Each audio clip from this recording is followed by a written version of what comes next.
Eu quero agradecer carinhosamente, de coração, aos nossos semeadores da Boas Novas, que mensalmente contribuem e, dessa forma, sustentam a missionária Boas Novas 24 horas, entrando em lares, em casas, em barcos, em pessoas que estão embarcadas. Muitas pessoas estão embarcadas em plataformas de petróleo, ali na região de Macaé, em outros lugares do Brasil, no Nordeste, onde o nosso sinal chega, né? Enfim, você sustenta, você faz parte desse projeto missionário e, inclusive, patrocinando do Cabeça para Cima.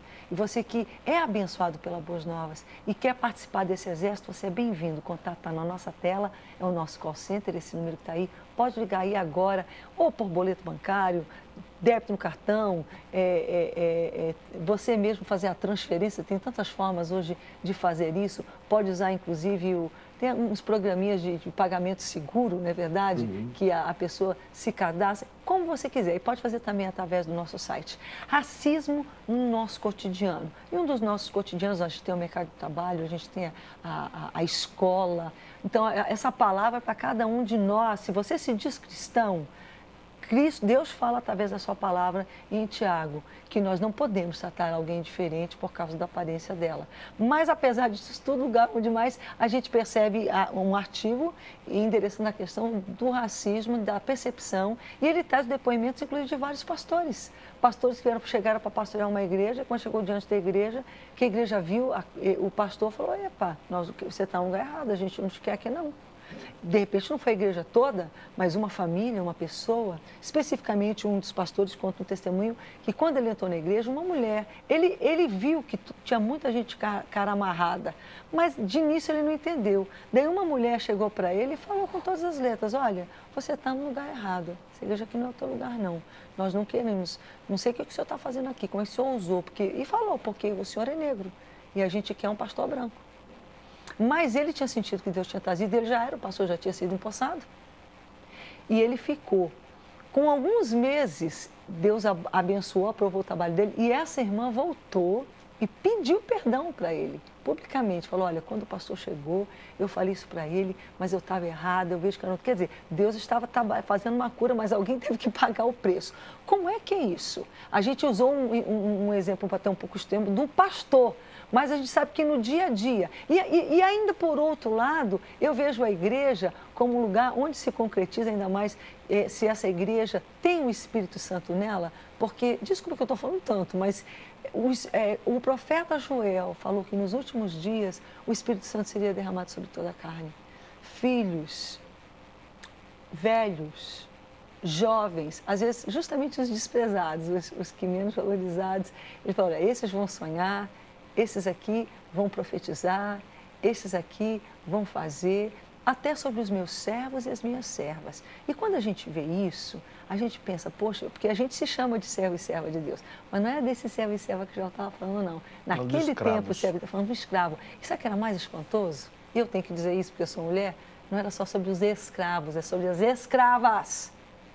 Servos e servas. Servos e servas. E hoje a gente vê em tantos lugares onde quem dirige, ou quem é o presbítero, ou quem é o diácono, às vezes, é um motorista. E o patrão dele vem e congrega lá, mas lá quem lidera... Quer dizer, Deus, ele levanta, ele usa, mesmo assim, apesar dessa liberdade do Espírito, desse levantar, desse sopro, e aí que a gente vê como Deus realmente não faz, porque ele usa quem ele quer, do jeito que ele quer, mas por que pessoas ousam não entender isso e persiste? Vocês percebem que há racismo na igreja? Olha, a gente percebe isso, é só ligar a televisão que você vai perceber algumas denominações que têm essa prática de racismo. Você vai ver algumas denominações que usam a mídia, você nunca vai ver nelas ou nela um pastor negro. Entendi. Eu não achei um negro lá na tela apresentando um programa, seja qualquer tipo de programa, modalidade de programa. Não um repórter. Então, existe o racismo, ele existe em todas as sociedades. Esse cotidiano, esse então, cotidiano. Ele se reflete em todo mundo. Reflete, sorrateiramente. Ele é sutil, mas ele está lá. De repente você está falando algo que está fazendo alguém que está caindo e diz: nossa, será que minha igreja é assim?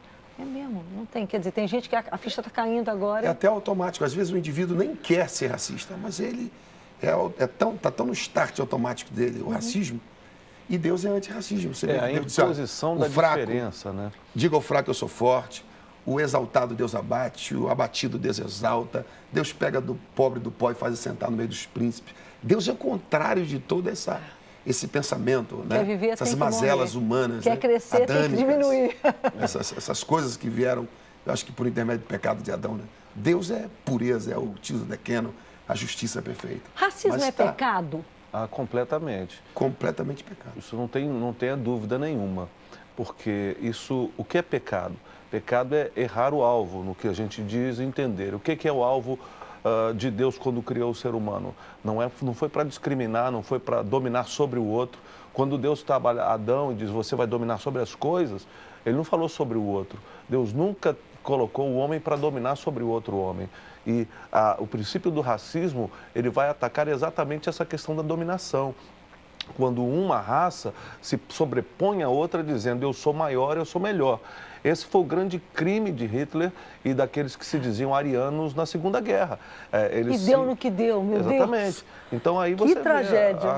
A questão toda, e a gente vai deixando e acha que é natural em alguns momentos falar isso como alguém chegou lá na igreja e disse que o outro pastor não podia ser de lá porque era negro.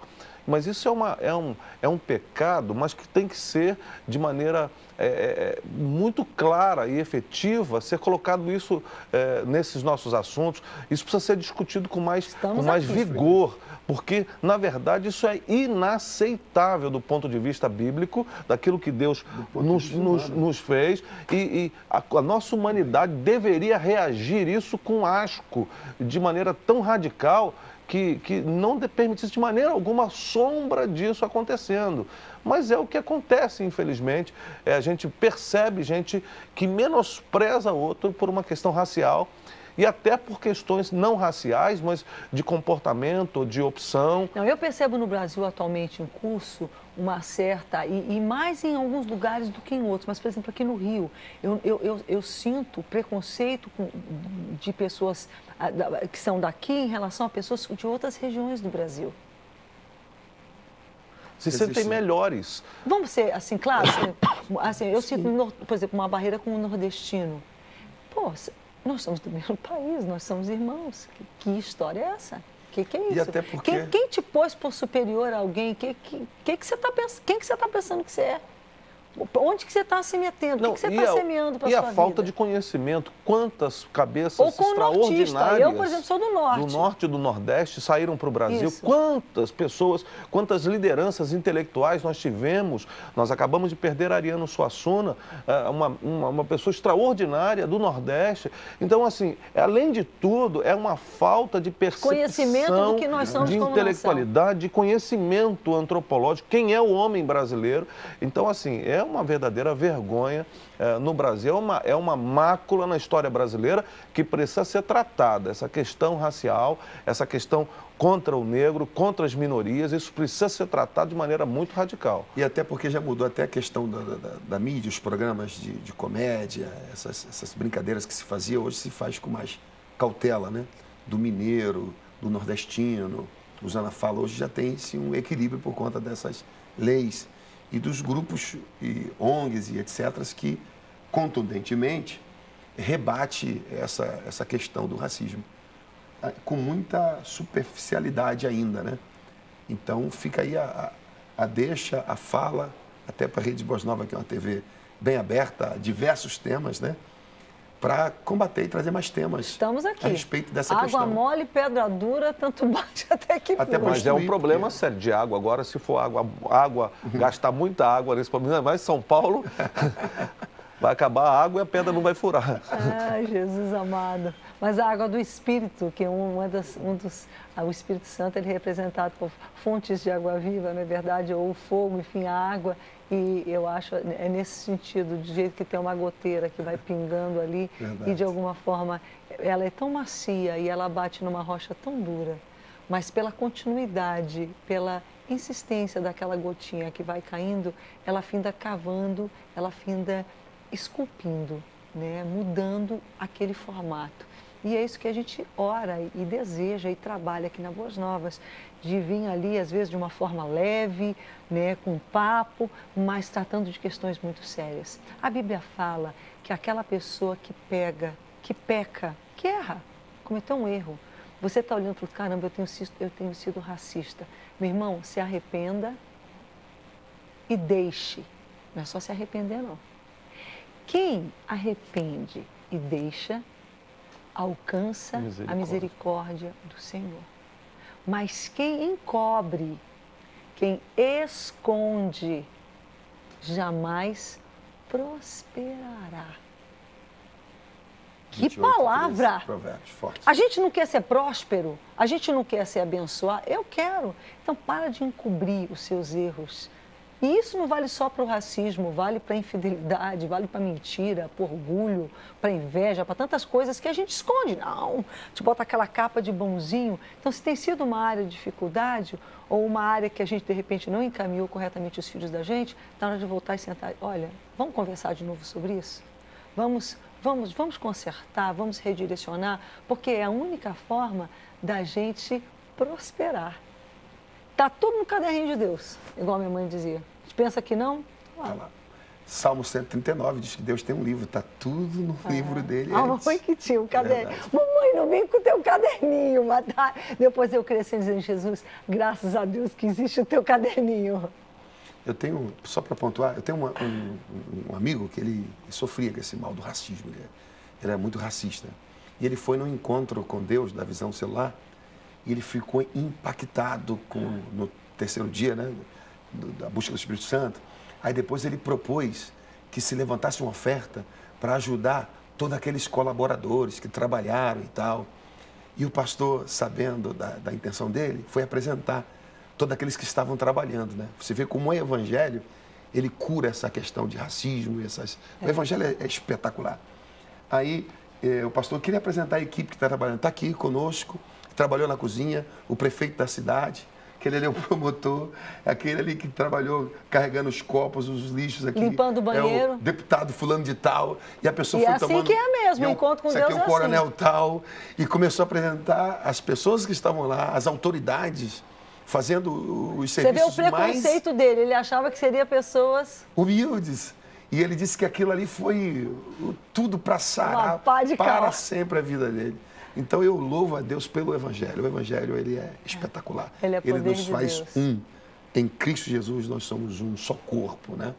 Temos um sangue do nosso Ó como é bom. Isso é maravilhoso. E agradável que vivamos em comunhão.